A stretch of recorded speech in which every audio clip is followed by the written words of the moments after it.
Elizabeth ಜಕರಿಯ ವೃದ್ಧಾಪ್ಯಕ್ಕೆ ಬಂದಂಥವರಾಗಿದ್ರು. ಅಂತಹ ಸಮಯದಲ್ಲಿ ದೇವರೇನ್ ಮಾಡಿದ್ರು? ಅವರಿಗೆ ಒಬ್ಬ ಮಗನನ್ನು ಅನುಗ್ರಹಿಸಿದ್ರು. ಎಲಿಜಬೆತ್ ಬಹು ನಂಬಿಕೆಯುಳ್ಳ ಸ್ತ್ರೀಯಾಗಿದ್ದಳು. ಆದರೆ ಜಕರಿಯ ಅನುಮಾನದಿಂದ ತುಂಬಿಕೊಂಡಿದ್ದನು.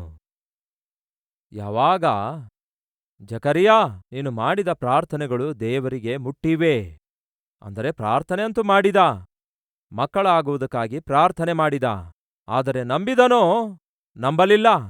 ಈ ದಿನ ಯಾರಾದರೂ ಇದ್ದೀರಾ ಮಕ್ಕಳಾಗುವುದಕ್ಕೋಸ್ಕರ ಪ್ರಾರ್ಥಿಸುವಂಥವರು? ಹಾಗಾದರೆ ನಂಬಿರಿ. ನೀವು ನಂಬುವುದಾದರೆ ದೇವರ ಮಹಿಮೆಯನ್ನು ಕಾಣುವಿರಿ. ಜಕರಿಯನಿಗೆ ದೇವರು ಹೇಳ್ತಾರೆ, ಪ್ರಿಯರೇ, ದೇವದೂತನು ಬಂದು ಹೇಳುತ್ತಾನೆ. ಆದರೆ ಜಕರಿಯ ನಂಬಲಿಲ್ಲ. ಹೀಗೆ ನಂಬಿಕೆ ಇಲ್ಲದಂಥವನು ಒಂದು ವೇಳೆ ಹೋಗಿ ಎಲ್ಲಿ ಎಲಿಜಬೆತಳ ನಂಬಿಕೆ ಹಾಳು ಮಾಡುತ್ತಾನೆ ಅಂದುಕೊಂಡು ದೇವ್ರೇನ್ ಮಾಡಿದ್ರು ಗೊತ್ತಾ? ಜಕರಿಯನ ಬಾಯಿ ಬಿದ್ದೋಗುವಂತೆ ಮಾಡಿದ್ರು.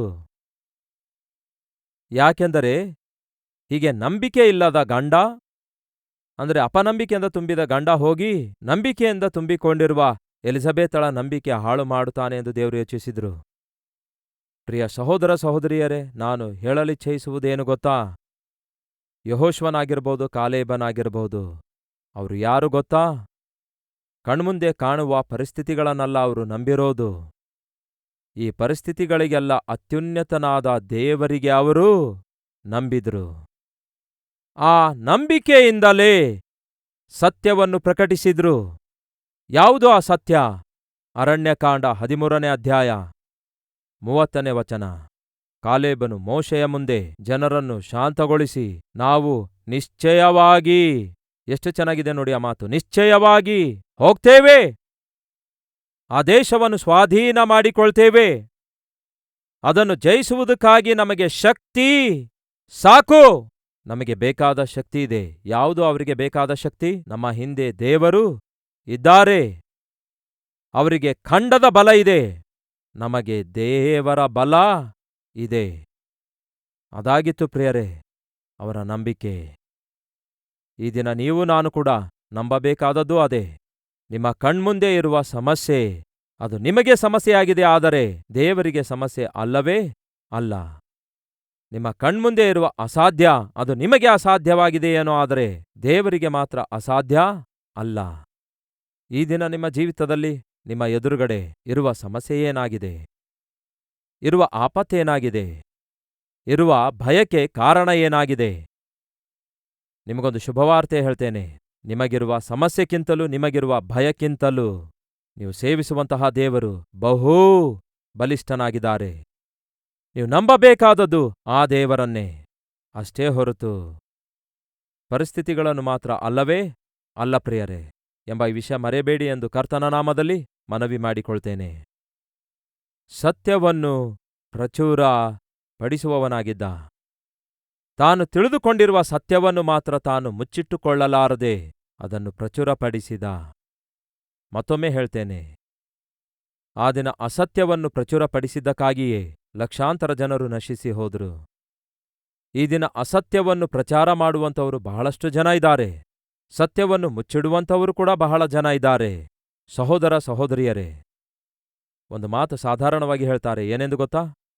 ಸತ್ಯವು ಹೊರಗೆ ಹೋಗಿ ಹೇಳಬೇಕೆಂದು ಚಪ್ಪಲಿ ಹಾಕಿಕೊಳ್ಳೋದರೊಳಗಾಗಿಯೇ ಅಸತ್ಯ ಅಂತೆ ಹೇಳಬೇಕಾದದೆಲ್ಲ ಹೇಳಿ ಮನೆಯೊಳಗೆ ಬಂತಂತೆ. ಅಂದರೆ ಅರ್ಥವೇನು?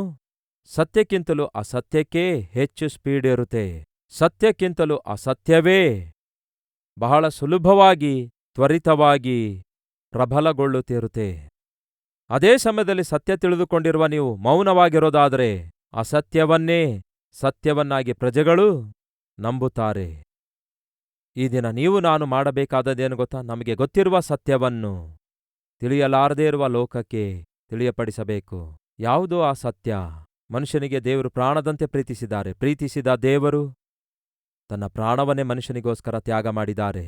ಆತನ ತ್ಯಾಗವನ್ನು ಯಾವುದೇ ಮನುಷ್ಯನು ನಂಬುವುದಾದರೆ ನಾಶವಾಗದೆ ನಿತ್ಯ ಜೀವ ಹೊಂದಿಕೊಳ್ಳುವ ಹಾಗೆ ಆತನು ತನ್ನ ಪ್ರಾಣವನ್ನೇ ಅರ್ಪಿಸಿದ್ದಾರೆ. ಇದೇ ಸತ್ಯ.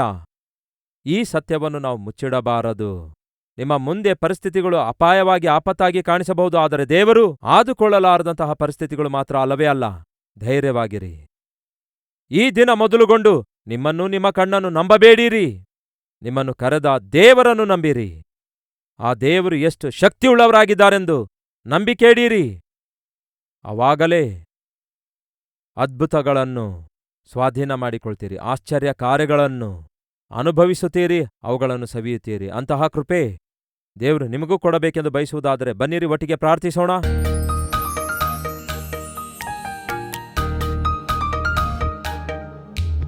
ಪ್ರಭುವೇ, ಅಸಾಧ್ಯವಾದವುಗಳನ್ನು ಸಾಧ್ಯಗೊಳಿಸುವ ದೇವರು ನೀವಾಗಿದ್ದೀರಿ. ಅನೇಕ ಸಂದರ್ಭಗಳಲ್ಲಿ ನಮ್ಮ ಜೀವಿತದಲ್ಲಿ ನಡೆಯುತ್ತಿರುವಂತಹ ಕಾರ್ಯಗಳನ್ನು ನೋಡಿ, ಅನಾನುಕೂಲವಾದ ಪರಿಸ್ಥಿತಿಗಳನ್ನು ನೋಡಿ, ಬರುತ್ತಿರುವ ಆಟಂಕಗಳನ್ನು ನೋಡಿ, ಅಪಾಯಗಳನ್ನು ನೋಡಿ, ಅನಾರೋಗ್ಯವನ್ನು ನೋಡಿ, ಆರ್ಥಿಕ ತೊಂದರೆಗಳನ್ನು ನೋಡಿ, ಹೋರಾಟಗಳನ್ನು ನೋಡಿ, ದೇವರೇ ಯಾಕೆ ತಂದಿದ್ದೀರಿ ನಮಗೆ ಈ ಸ್ಥಿತಿಗೆ ಎಂದು ನಿಮ್ಮನ್ನು ಪ್ರಶ್ನಿಸುತ್ತಾ ಬಂದೆವು. ಏನಿದು ನನ್ನ ಈ ಪರಿಸ್ಥಿತಿ, ಯಾಕೆ ನನಗೀ ದುಸ್ಥಿತಿ ಎಂದು ನಿಮ್ಮನ್ನು ಪ್ರಶ್ನಿಸಿದ್ದೇವೆ. ಸತ್ಯವನ್ನು ಮುಚ್ಚಿಡದಂತೆ, ನಂಬಿಕೆಯನ್ನು ಮುಚ್ಚಿಡದಂತೆ, ನಿಮ್ಮ ಮೇಲೆ ನಮಗಿರುವ ಪ್ರೀತಿಯನ್ನು ಮುಚ್ಚಿಡದಂತೆ ಧೈರ್ಯದಿಂದ ನಮ್ಮ ನಂಬಿಕೆಯನ್ನು ತೋರ್ಪಡಿಸುವ ಕೃಪೆಯನ್ನು ದಯಪಾಲಿಸಿರಿ. ಎಲ್ಲಿರುತ್ತೇವೋ ಅಲ್ಲಿ ಸಮಾಧಾನದ ಬೀಜವನ್ನು ಬಿತ್ತುವ ಮನಸ್ಸನ್ನು ನಮಗೆ ದಯಪಾಲಿಸಿರಿ. ಯಾರ್ಯಾರು ಯಾವ ಪ್ರಯತ್ನ ಮಾಡ್ತಿದ್ದಾರೋ ಆ ಪ್ರಯತ್ನಕ್ಕೆ ದೇವರೇ ನೀವೇ ಜೊತೆಯಿರಿ. ಅದನ್ನೇ ತಾನೇ ಕಾಲೇಬನು ಹೇಳಿರೋದು, ಯೆಹೋವನು ನಮ್ಮ ಸಂಗಡ ಇರೋದಾದರೆ ನಮ್ಮ ಪ್ರಯತ್ನಗಳನ್ನೆಲ್ಲ ದೇವರು ಸಫಲಗೊಳಿಸುತ್ತಾರೆ ಅನ್ನುತ್ತಾನೆ. ವಾಗ್ದಾನ ಭೂಮಿಯೊಳಗೆ ನಮ್ಮನ್ನು ಕರೆದೊಯ್ತಾರೆ ಅನ್ನುತ್ತಾನೆ. ಏಸಯ್ಯ, ಯಾವ ವಾಗ್ದಾನ ನೀವು ಮಾಡಿದ್ದೀರೋ ಆ ವಾಗ್ದಾನವನ್ನು ನಮ್ಮ ಜೀವಿತದಲ್ಲಿ ನೆರವೇರಿಸಿರಿ. ನಮ್ಮ ಜೀವಿತದಲ್ಲಿ ಅಸಾಧ್ಯವಾದವುಗಳನ್ನು ಸಾಧ್ಯ ಮಾಡಿಕೊಳ್ಳಲಿಕ್ಕಿದ್ದೇವೆ. ಅಂತಹ ನಂಬಿಕೆಯನ್ನು, ವಿಶ್ವಾಸವನ್ನು ಪ್ರತಿಯೊಬ್ಬರಿಗೂ ದಯಪಾಲಿಸಿರಿ. ಮಕ್ಕಳೇ ಆಗಿಲ್ಲ ಎಂಬುದಾಗಿ ಬಾಧೆಪಡುತ್ತಿರುವ ಕುಟುಂಬ ಸ್ವಾಧೀನ ಮಾಡಿಕೊಳ್ಳಲಿಕ್ಕಿದೆ ಗರ್ಭಫಲವನ್ನು ಎಂದು ಅವರು ನಂಬುವಂತೆ ಸಹಾಯ ಮಾಡಿರಿ. ನಿಮ್ಮೊಂದಿಗೆ ಈ ದಿನವನ್ನು ಪ್ರಾರಂಭಿಸುತ್ತಿದ್ದೇವೆ ದೇವರೇ. ಆ ಅದ್ಭುತವಾದ ಆಶೀರ್ವಾದಗಳನ್ನು ಕಣ್ಣಾರೆ ನೋಡುವ ಭಾಗ್ಯ ದಯಪಾಲಿಸಿರೆಂದು ಯೇಸುವಿನ ನಾಮದಲ್ಲಿ ಬೇಡಿ ಹೊಂದಿದ್ದೇವೆ ತಂದೆಯೇ, ಆಮೆನ್.